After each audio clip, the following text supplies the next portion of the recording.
Fellow Nigerians, I feel greatly disturbed at the tone we have come to regarding the political crisis in Rivers State.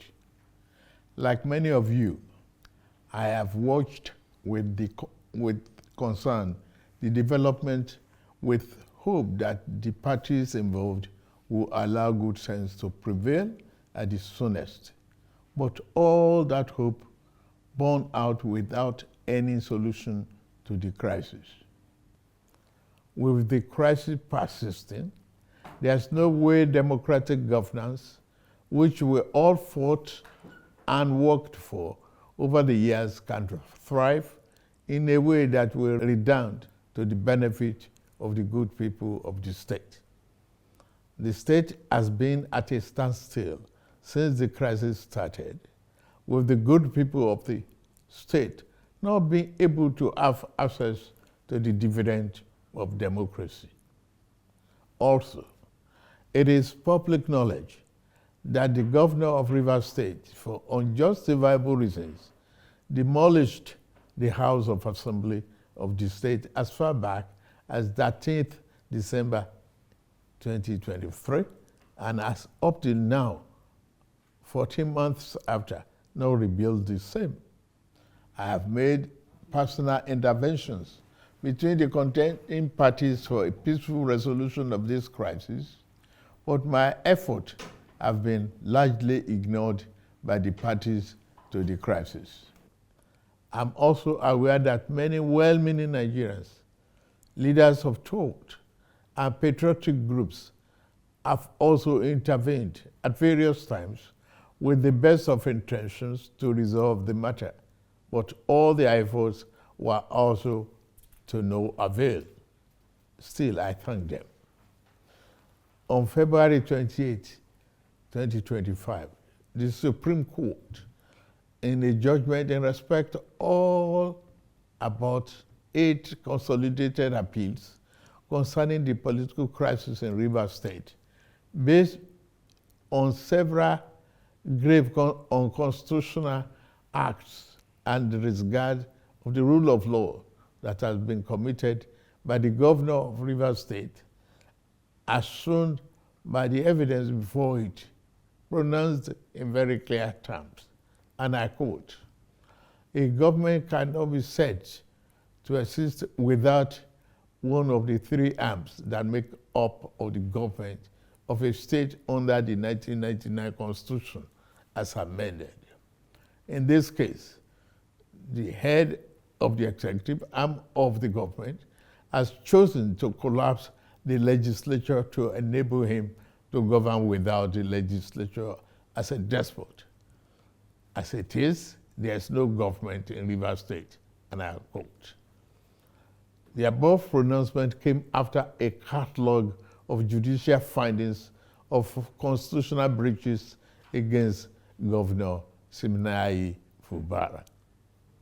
Going forward in their judgment, and having found and held that 27 members of the House who had allegedly deflected, and I quote, "are still valid members of Rivers State House of Assembly and cannot be prevented from participating in proceedings of that House by the 8th respondent, that is the governor, in cohort with 4 members," and unquote. The Supreme Court then made some orders to restore the state to immediate constitutional democracy. These orders include the immediate passing of an appropriation bill by the Rivers State House of Assembly, which up to now has not been facilitated. Some militants had threatened fire and brimstone against their perceived enemies of the governor, who has up to now not disowned them.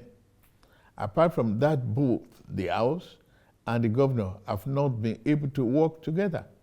Both of them do not realize that they are in office to work together for the peace and good governance of the state. The latest security report made available to me show that between yesterday and today, there have been disturbing incidents of vandalization of pipelines by some militants without governor taking any action to curtail them. I have, of course, given stand order to the security agencies to ensure safety of lives of good people of Rivers State and the oil pipelines.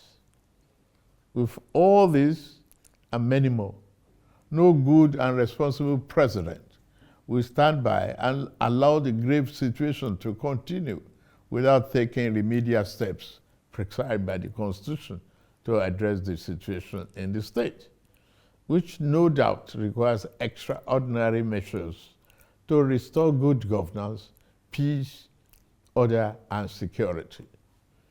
In these circumstances, having soberly reflected on and evaluated the political situation in Rivers State, and the governor and deputy governor of Rivers State having failed to make a request to me as president to issue this proclamation as required by Section 305, Paragraph 5 of the 1999 Constitution as amended, it has become inevitably compelling for me to invoke the provision of the Section 305 of the Constitution of the Federal Republic of Nigeria, 1999, as amended, to declare a state of emergency in Rivers State with effect from today, 18th March, year 2025, and I so do.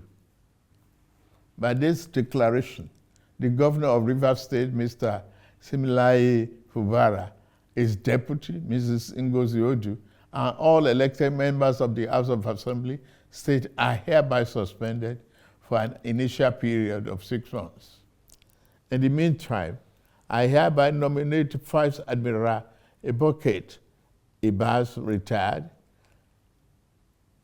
as administrator to take charge of the affairs of the state in the interests of the good people of Rivers State. For the avoidance of doubt, this declaration does not affect the judicial arm of Rivers State, which shall continue to function in accordance with their constitutional mandate. The administrator will not make any new laws. He will, however, be free to formulate regulations and may be found necessary to do his job, but such regulations will need to be considered and approved by the Federal Executive Council and promoted by the President for the state. This declaration has been published in the Federal Gazette, a copy of which has been forwarded to the National Assembly in accordance with the Constitution. It is my fervent hope that this inevitable intervention will help to restore peace and order in Rivers State by awakening all the contenders to the constitutional imperatives, binding on all political players in the Rivers State in particular and Nigeria as a whole. Long live a united, peaceful, secured, and democratic Rivers State in particular, and the Federal Republic of Nigeria as a whole. God bless you all for listening.